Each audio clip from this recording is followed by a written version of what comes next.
Hai Miss, saya Miss Manulang kelas 73. Saya akan menceritakan legenda Malin Kundang. Selamat menyaksikan Miss.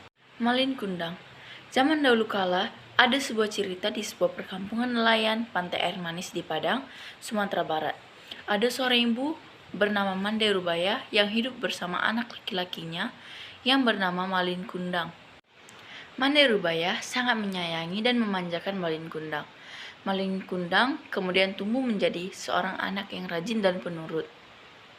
Ketika Mande Rubaya sudah tua, ia hanya mampu bekerja sebagai penjual kue untuk mencukupi kebutuhan dirinya dan anak tunggalnya. Suatu hari, Malin jatuh sakit keras, hingga nyawanya hampir melayang. Namun, akhirnya ia dapat diselamatkan berkat usaha keras ibunya. Saat Malin sudah dewasa, ia meminta izin kepada ibunya untuk pergi merantau ke kota, karena saat itu sedang ada kapal besar merapat di pantai air manis. Malin pun membujuk ibunya, akan tetapi ibu Malin takut terjadi sesuatu dengan Malin, tapi Malin meyakinkan ibunya bahwa tidak akan terjadi apa-apa dengannya. Meski dengan berat hati, akhirnya Mande Rubaya mengizinkan Malin untuk pergi. Kemudian Malin dibekali dengan nasi berbungkus daun pisang sebanyak 7 bungkus. Hari demi hari terus berlalu. Hari yang terasa lambat bagi Mande Rubaya. Setiap pagi dan sore, Mande Rubaya memandang ke laut. Ia selalu mendoakan agar anaknya selalu selamat dan cepat kembali. Beberapa waktu kemudian, ketika ada kapal yang datang merapat, ia selalu menanyakan kabar tentang anaknya. Namun, setiap ia bertanya kepada awak kapal dan nakoda, tak pernah mendapatkan jawaban. Malin tak pernah menitipkan barang atau pesan apapun kepada ibunya. Tahun-tahun Mande Rubaya terus bertanya, namun tak pernah ada jawaban hingga tubuhnya semakin tua dan kini jalannya mulai terbungkuk-bungkuk. Pada suatu hari, Mande Rubaya mendapat kabar dari nakoda yang dahulu membawa Malin. Nakoda itu memberi kabar bahagia kepada Mande Rubaya bahwa anaknya telah menikah dengan gadis cantik, putri seorang bangsawan yang sangat kaya raya. Ucapnya saat itu. Ia yakin anaknya pasti datang. Benar saja, tak beberapa lama kemudian, di suatu hari yang cerah, dari kejauhan tampak sebuah kapal yang megah nan indah berlayar menuju pantai. Penduduk desa mulai berkumpul. Mereka mengira kapal itu milik seorang sultan atau seorang pangeran. Mereka menyambutnya dengan gembira.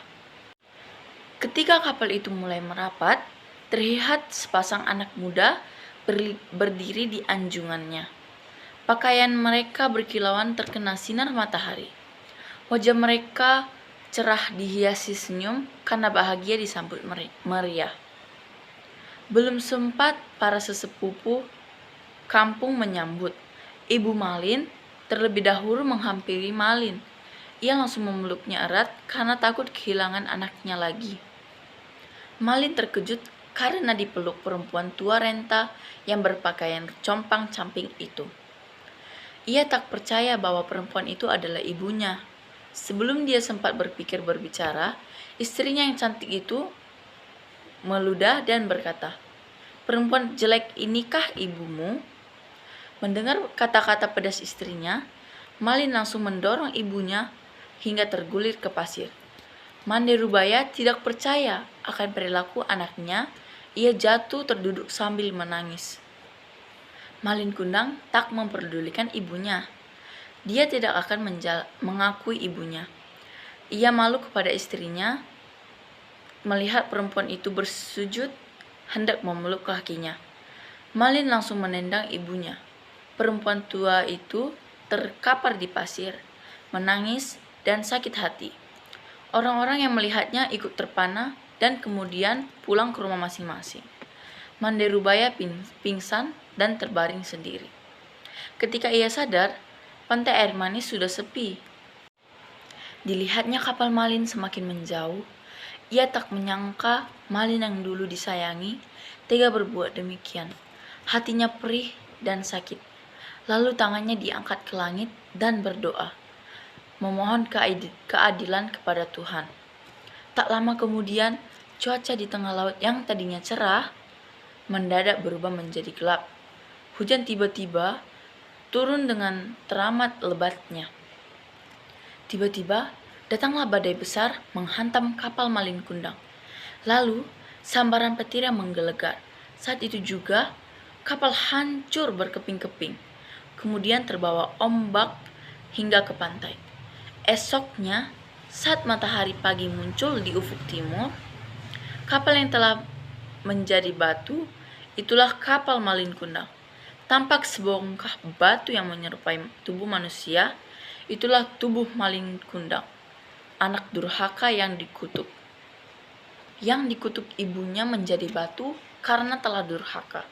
Di sela-sela batu berenang-renang ikan teri dan ikan tenggiri.